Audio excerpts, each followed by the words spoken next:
Let's talk about some thriller books that deserve way more hype than they've been getting.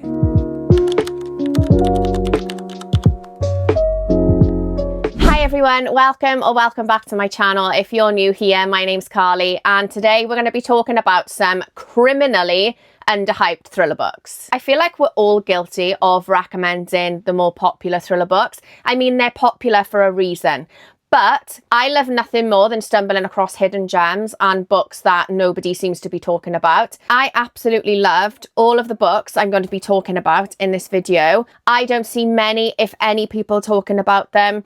And when I read them, I can remember thinking to myself, like, how did these books miss the hype train? Some of these books you may have heard of, and some of them may have been on your shelf for a long time. So in this video, I am hopefully going to convince you that it's time to finally pick them up. If horror books and thriller books are your vibe, then I would absolutely love it if you decided to hit that little subscribe button below and stick around for lots of bookish shenanigans, book recommendations. I've got some spooky reading vlogs planned for this month as well. And I'm going to leave the intro there and dive straight into these books because I think I've got 15 to talk about. Also, we've got a bit of a change of scenery to my usual video setup. So yeah, I decided to sit on the floor with my pile of books for this video, and I don't know, I feel like it's given a little bit more of an informal vibe and I quite like it. Let's get into these thriller books. First up, we have got The Birthday Party by Wendy Dranfield. This book is available on Kindle Unlimited and it follows the story of a young girl called Charlotte. She goes to her aunt's house for a birthday party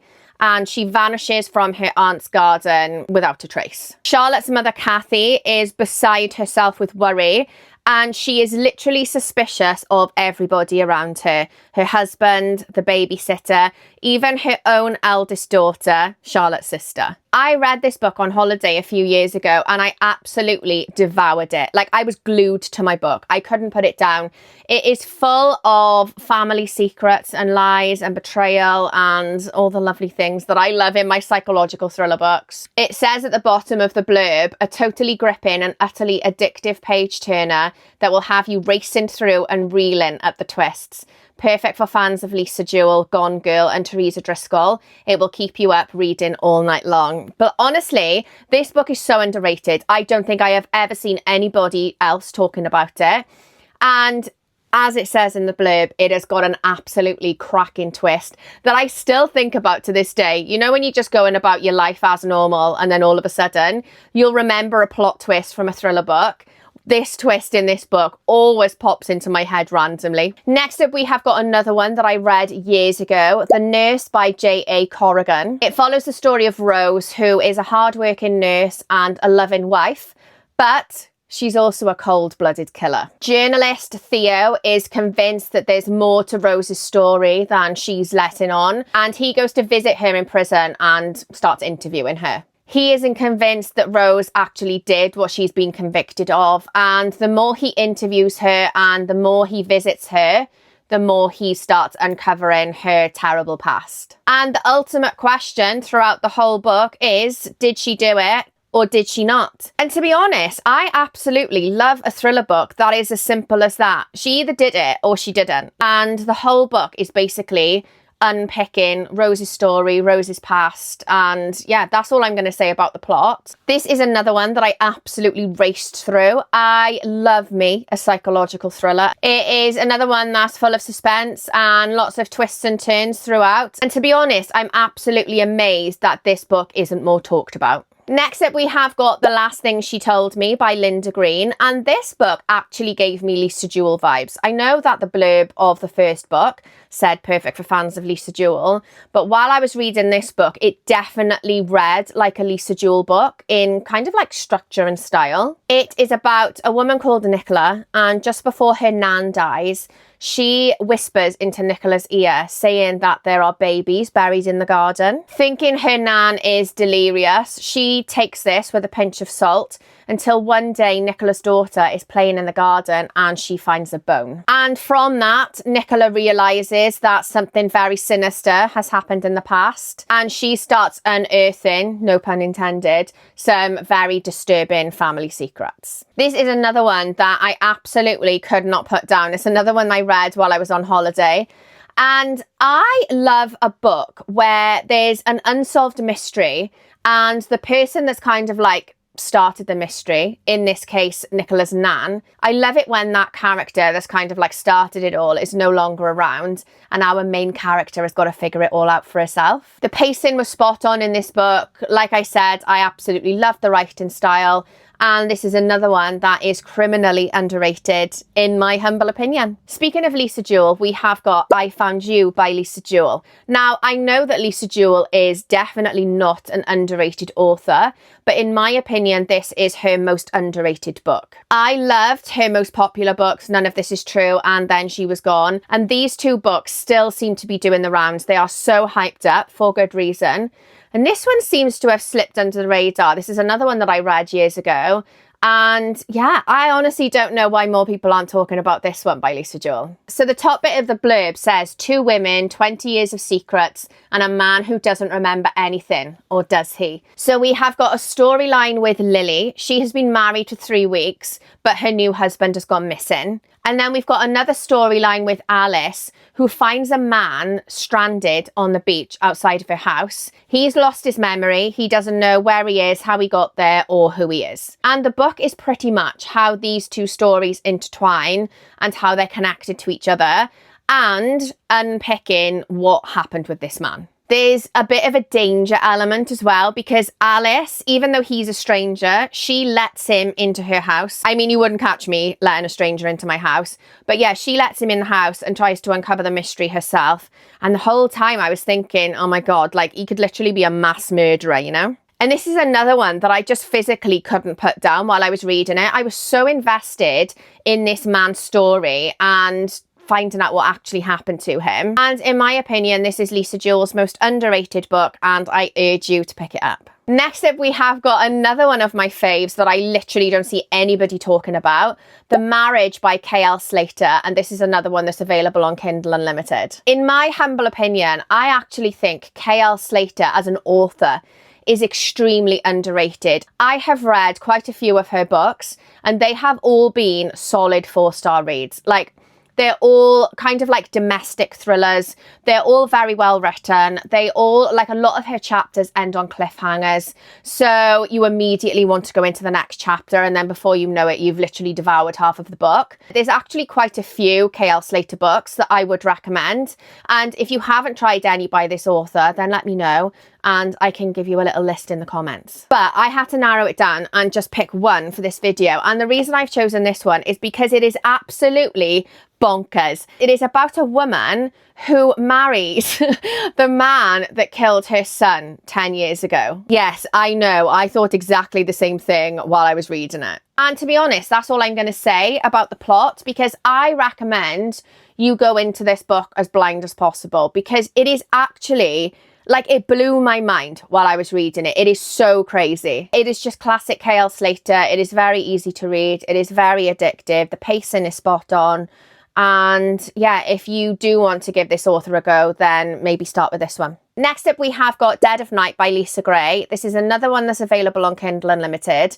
And I think I spoke about this in my most recent snack-sized thriller book video, because I think it is like 260 odd pages. It's only a short read. It follows the story of Serena, who is a crime writer. She has been suffering from the worst writer's block. She's hoping that a change of scenery will help get the creative juices flowing, and she goes to stay in this isolated clifftop house. However, the house has a dark history, and a young family disappeared from there in the middle of the night without a trace 30 years ago.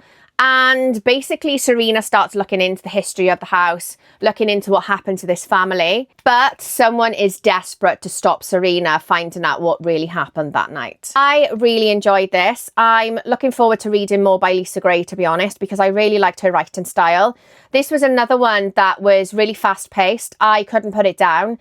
I really liked the isolated, creepy setting. I know I've said it a million times before on this channel, but I just love me an isolated, especially clifftop setting, because it just adds to the kind of like eerie vibes. It's another one with a cracking twist, and it's another one that, in my opinion, deserves way more hype. Next up, we have got Before I Go to Sleep by S.J. Watson. This book, I believe this was published in like 2011. I only read it recently. I read it this year. And yeah, when I looked into it, I couldn't believe that it had been published so long ago. It's also been made into a film with Nicole Kidman, but in my opinion, as always, the book was much better. It kind of gave me like 50 First Dates vibes, but a bit more sinister. So it follows the story of Christine. Every morning when Christine wakes up, she has forgotten her whole life. So the blurb literally says, what if you lost your memory every time you went to sleep? Your name, your identity, your past, even the people you love, all forgotten overnight. And the one person you trust may only be telling you half the story. Welcome to Christine's life. That's basically what it is. So yeah, every night when Christine goes to sleep, in the morning she wakes up, she hasn't got a clue who she is, she hasn't got a clue where she is. Even more terrifyingly, she looks in the mirror and she looks 10 years older than what she remembers herself as looking like. Honestly, this book, it made me feel so claustrophobic while I was reading it. It's very like internal monologue-y because you get Christine's point of view. It's actually quite frustrating to read from Christine's point of view because she starts investigating her life and trying to find out what happened to her. But by the time she wakes up the next day, she's forgotten it all. She starts keeping a diary and she tries to find a way to prompt herself every morning to read this diary and remind herself of what she's already discovered.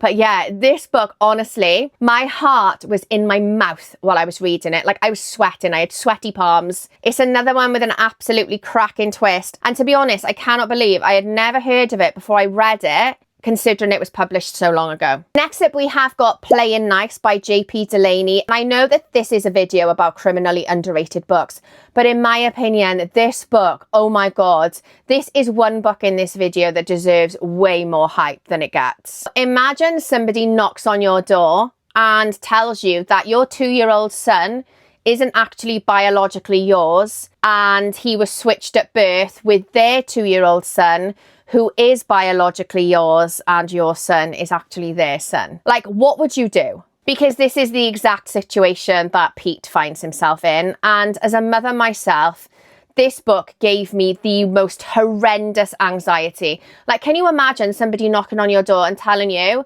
that the child you've been raising for the last 2 years isn't actually biologically yours? Because obviously you've created a relationship with this child and you've bonded with it, but also you would want to know about your actual biological child as well, wouldn't you? Like, it is such an impossible situation to be in. That's all I'm going to say about the plot, because it's another one that has twists and turns throughout and all these revelations. It had me on the edge of my seat while I was reading it. And when I say seat, I mean bed, because I usually read when I'm in bed.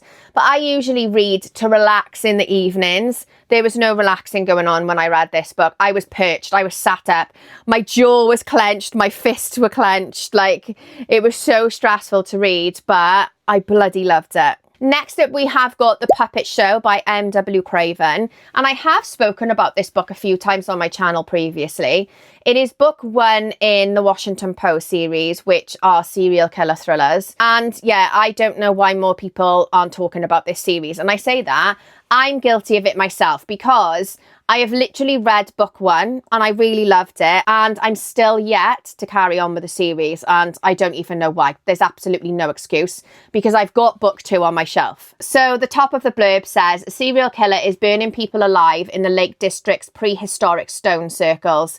He leaves no clues and the police are helpless. And Washington Poe, the detective, I mean, what a cracking name. When he goes to the crime scene, he finds his own name has been carved into the chest of one of these victims. And he's like, why is my name on this victim? So yeah, it is your classic serial killer thriller. I bloody love a serial killer thriller. It has got a character in it called Tilly, who gave me Strange Sally Diamond vibes. I don't think it's explicitly mentioned that she's on the spectrum, but it's kind of hinted at. And oh my God, she is just such an incredible character. I loved her vibe. I loved how Tilly and Washington Poe kind of like bounced off each other. So it says there, reluctantly partnered with the brilliant but socially awkward civilian analyst Tilly Bradshaw, the mismatched pair uncover a trail that only Poe is meant to see.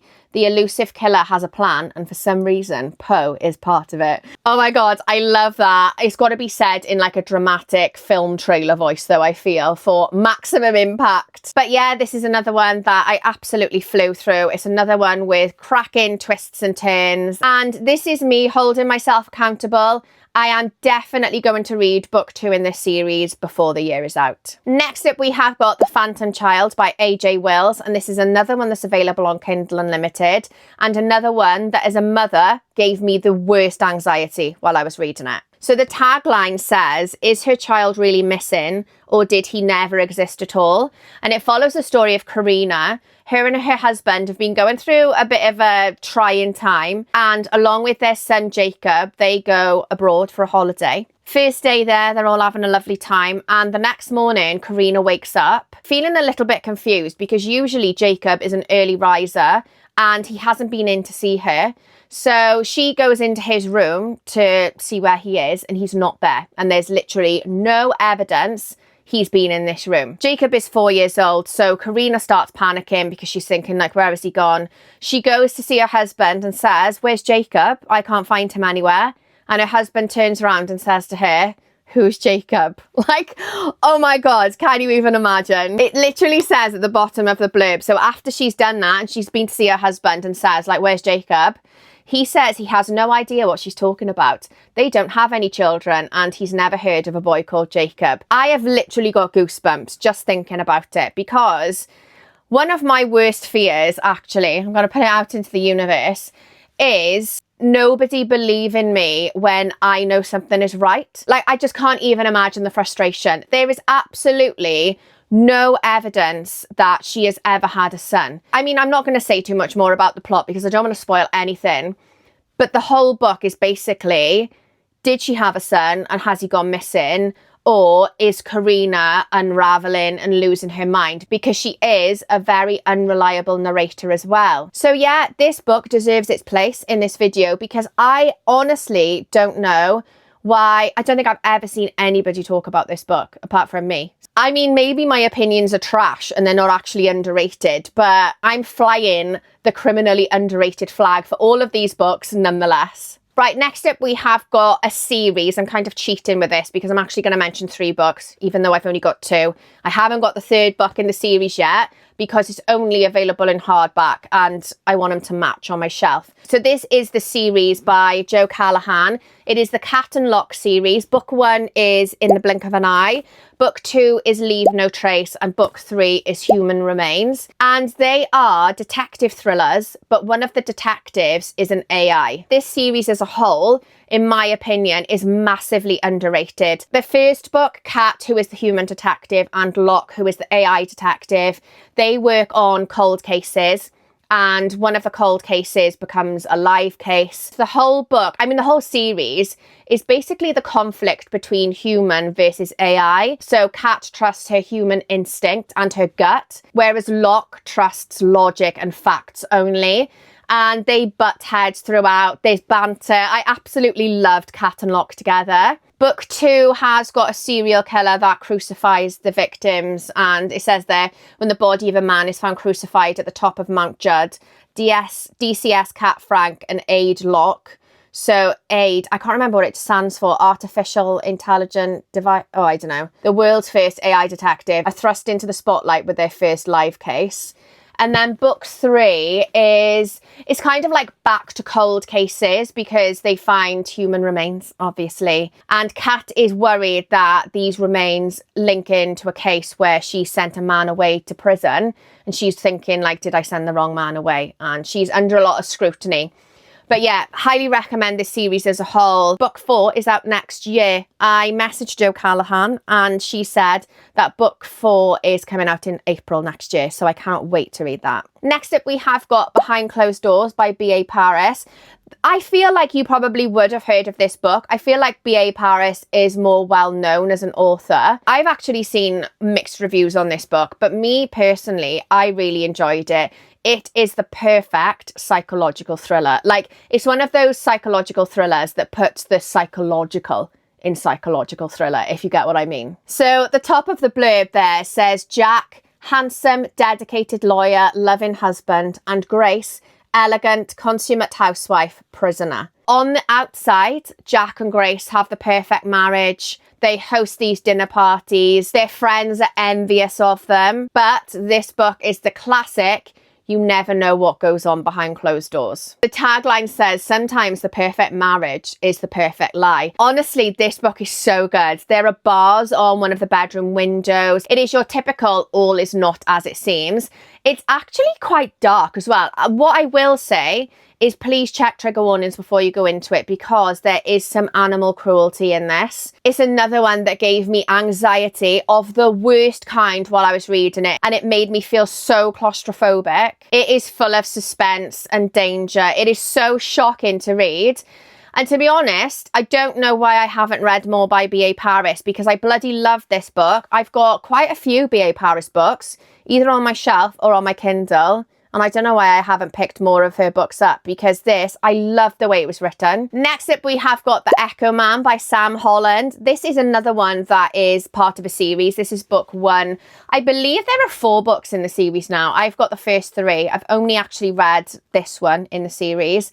But oh my God, this is one of my favourite serial killer thrillers. It is quite dark and quite graphic, which I personally love in my thriller books. Like, I love it when an author doesn't hold back with kind of like the gore levels. It follows the story of a serial killer who is copying other famous serial killers and staging their crime scenes to look exactly like the original crime scenes. So that's one storyline. And then you've got another storyline which follows Jess, who ends up getting plunged into the investigation after her husband died during a house fire that she survived. And the only person that believes her is this disgraced detective called Nate Griffin. It says there, the murderer is copying the world's most notorious serial killers, but now he's ready to create his own masterpiece. And it will be more terrifying than anything that has come before. I absolutely love this book so much. Like I said, it's quite a chunky book, actually. It's like 450 odd pages, which I feel is quite long for a thriller book, but I couldn't put it down. I was so stressed when I was reading it. You know when you don't want to put your book down, and then when you've got to put it down, you can't wait to pick it back up again? This was exactly that. I couldn't stop thinking about it. And it definitely didn't feel like a 450 page book. It felt like half that, because it was so fast-paced and fabulous. Right, we're almost there. I think I've got 2 or 3 more books left to talk about. Next up is The Life We Bury by Alan Eskins. And oh my God, this is so underrated. Again, I don't think I have ever seen anybody talking about this book. So the reason I picked it up is because I think it was free on Audible. I think it was in the Audible Plus catalogue. And you know when you're not really sure what audiobook you want to listen to next? I must have just been scrolling through and stumbled across this, put it on, and I was instantly hooked. I also missed this because I did it on audio. I didn't realise, but it's under 300 pages, so it could have gone in my last video actually, because it's only a short read. It follows the story of Joe Talbot, who is a college student, and his next assignment involves him interviewing a stranger and writing a biography about them. Joe heads to a nearby nursing home where he interviews Carl Iverson. Carl is a dying Vietnam veteran, but he's also a convicted killer. Carl has got just months left to live, and the more Joe interviews Carl, the more he struggles to understand how this man could have committed the horrendous crimes that he's been convicted of. Joe starts digging deeper into Carl's conviction, and we have just got this massive race against time because Carl is dying. I know I sound like a stuck record, but it's another one that has me on the edge of my seat, I think because of the race against time element. The whole vibe is, will Joe find out the truth before it's too late? And to be quite honest with you, I cannot recommend it enough. It is so underrated, obviously, because it wouldn't be in this video. But yeah, I feel like it deserves way more hype than it gets. And last but not least, we have got another series. There's actually 3 books in the series, but book 3, again, isn't out until next year. This series, so it is the Olivia Winter series. This is actually book 2. I don't have a copy of book 1. Book 1 is The Mind of a Murderer, and that one is available on Kindle Unlimited. And this is book 2, which is called The Devil's Code. And again, I feel like Michael Wood is such an underrated author. I have read a few of Michael Wood's books and they have all been 4 or 5 star reads. I have thoroughly enjoyed them. This series basically follows Olivia Winter. She is a forensic pathologist and an expert on the minds of serial killers. However, there is one serial killer that she couldn't understand, and it is the one that she herself survived, who coincidentally was also her father. So Olivia's father murdered her mother and her sister, and he attacked Olivia when she was 9 years old. Her father is now behind bars, and she's become a forensic pathologist who profiles serial killers to help the police catch them. So yeah, that is basically what these books are about. In the first one, the police need Olivia's help to profile a new serial killer on the block. In this one, it is slightly different because they already have the serial killer in custody, but they need her help to crack the code. This serial killer, his daughter goes to clear out his house, and under the floorboard, she finds a notebook with this, it's just a random jumbling of letters and numbers and symbols that Olivia needs to try and work out. It's literally giving Dan Brown's The Da Vinci Code, to be honest. I've said it a million times before, I love a hidden notebook. I love anything like that. I love anything with a code. And this was so interesting to read. I absolutely loved it. What I will say though, is I did it on audio. Let me look. No, I'm going to show you now because I did it on audio. And as I was listening to it, I was thinking to myself, I think this would have been better read physically because of the codes. So you actually get the code in the book and you didn't get that in the audio. They were just reading it out, and I don't think... So it's kind of like that. Like that's how the notebook is laid out, and it's all in columns. And it didn't quite have the same effect when the narrator was reading it out. Now, don't get me wrong, the audiobook was still fantastic and the narrator was incredible, like with all the accents and everything. But I think if I was going to recommend which way you actually read this book, I would recommend the physical copy, just so that you can see the code in its physical form, you know? This was fast-paced and thrilling and full of suspense, and I don't know, it just kept me so interested because of the code element as well. And you best believe I will be pre-ordering book 3. It's not coming out until next April though, I think. I mean, I've got absolutely no patience when it comes to stuff like that, but I am really looking forward to seeing what Olivia Winter gets up to next. So yeah, that brings me to the end of my underrated thriller books video. Please let me know in the comments if you have read any of these books, what you thought of them. Also let me know if you've got any hidden gems of your own that you think I would enjoy. I really hope you enjoyed watching, and I hope you managed to get some inspiration for your own reading lists. If you did enjoy, please don't forget to hit that little subscribe button below. I would absolutely love it if you decided to stick around. And yeah, I will leave it there for now, and I'll catch you all next time.